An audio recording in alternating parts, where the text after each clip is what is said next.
आज हम आपके लिए लेके आए हैं एक रोचक कथा। महाभारत युद्ध में कौन बनाता था लाखों सैनिकों का भोजन।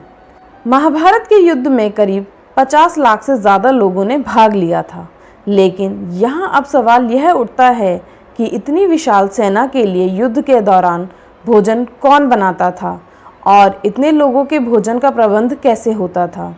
और उससे बड़ा सवाल यह है कि जब हर दिन हजारों लोग मारे जाते थे तो शाम का खाना किस हिसाब से बनता था। महाभारत को हम सही मायने में विश्व का प्रथम विश्व युद्ध कह सकते हैं, क्योंकि उस समय शायद ही कोई ऐसा राज्य था जिसने इस युद्ध में भाग ना लिया हो। उस समय भारतवर्ष के समस्त राजा या तो कौरव अथवा पांडव के पक्ष में खड़े दिखाई दे रहे थे।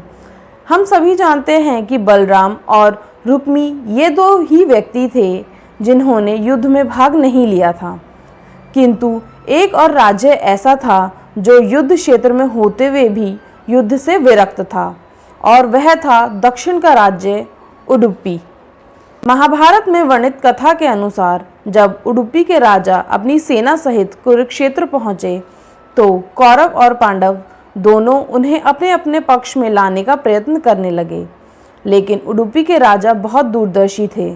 उन्होंने श्री कृष्ण से कहा, हे माधव, दोनों ओर से जिसे भी देखो युद्ध के लिए व्याकुल दिखता है, किंतु क्या किसी ने सोचा है कि दोनों ओर से उपस्थित इतनी विशाल सेना के भोजन का प्रबंध कैसे होगा। तब इस पर श्री कृष्ण ने कहा, महाराज, आपने बिल्कुल सही सोचा है। आपके पास इसकी कोई योजना है? अगर है तो कृपया बताएं। इसके बाद उडुपी नरेश ने कहा, वासुदेव, सत्य तो यह है कि भाइयों के बीच हो रहे इस युद्ध को मैं उचित नहीं मानता, इसलिए इस युद्ध में भाग लेने की मेरी इच्छा नहीं है, किंतु यह युद्ध अब टाला नहीं जा सकता। इसी कारण मेरी यह इच्छा है कि मैं अपनी पूरी सेना के साथ यहाँ उपस्थित समस्त सेना के भोजन का प्रबंध करूं।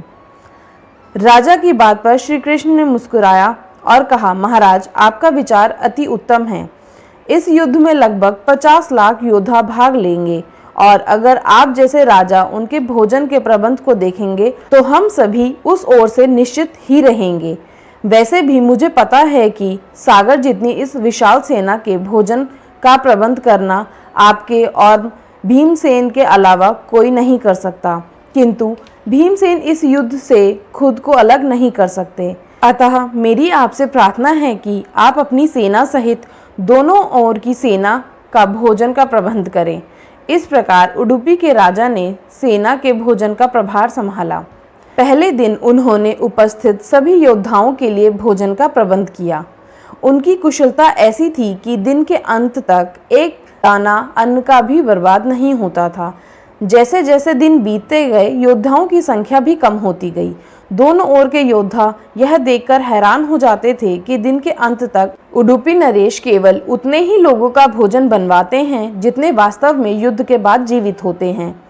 किसी को समझ नहीं आ रहा था कि आखिर उन्हें यह कैसे पता चल जाता है कि आज कितने योद्धा की मृत्यु होगी। इतने विशाल सेना के भोजन का प्रबंध करना अपने आप में ही एक आश्चर्य था, और उस पर भी इस प्रकार की अन्न का एक दाना भी बर्बाद ना हो, यह तो किसी चमत्कार से कम नहीं था। 18वें दिन युद्ध समाप्त हुआ और पांडवों की जीत हुई। फिर युधिष्ठिर का राज्य अभिषेक हुआ। तब युधिष्ठिर से रहा नहीं गया और उन्होंने उडुपी नरेश से पूछ ही लिया कि महाराज, सभी हम लोगों की प्रशंसा कर रहे हैं कि किस प्रकार हमने उस सेना को परास्त कर दिया जिसका नेतृत्व पितामह भीष्म, गुरु द्रोण और हमारे ज्येष्ठ भ्राता कर्ण जैसे महारथी कर रहे थे, किंतु मुझे लगता है कि हम सबसे अधिक प्रशंसा के पात्र आप हैं, जिन्होंने न केवल इतनी विशाल सेना के लिए भोजन का प्रबंध किया, अपितु ऐसा प्रबंध किया कि एक दाना भी अन्न का व्यर्थ ना हो पाया। मैं आपसे इस कुशलता का रहस्य जानना चाहता हूँ।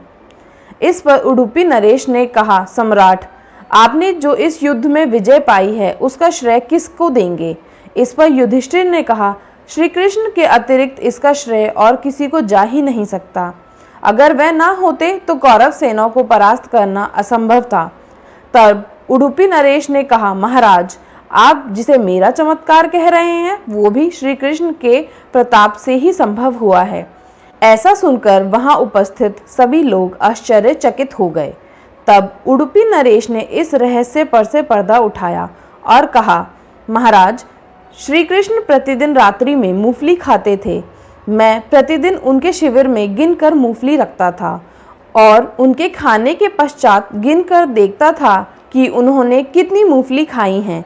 वह जितनी मूंगफली खाते थे उससे ठीक 1000 गुना सैनिक अगले दिन युद्ध में मारे जाते थे। अर्थात अगर वह 50 मूंगफली खाते थे तो मैं समझ जाता था कि अगले दिन 50,000 योद्धा युद्ध में मारे जाएंगे। उसी अनुपात से मैं अगले दिन का भोजन बनवाता था। यही कारण था कि कभी भी भोजन व्यर्थ नहीं हुआ। श्री कृष्ण के इस चमत्कार को सुनकर सभी उनके आगे नतमस्तक हो गए। तो दोस्तों, इसी प्रकार की और रोचक कथाएं सुनने के लिए हमारे चैनल को सब्सक्राइब करना ना भूलें। अगर वीडियो पसंद आई हो तो इसे लाइक करें, कमेंट करें और शेयर करना ना भूलें। धन्यवाद।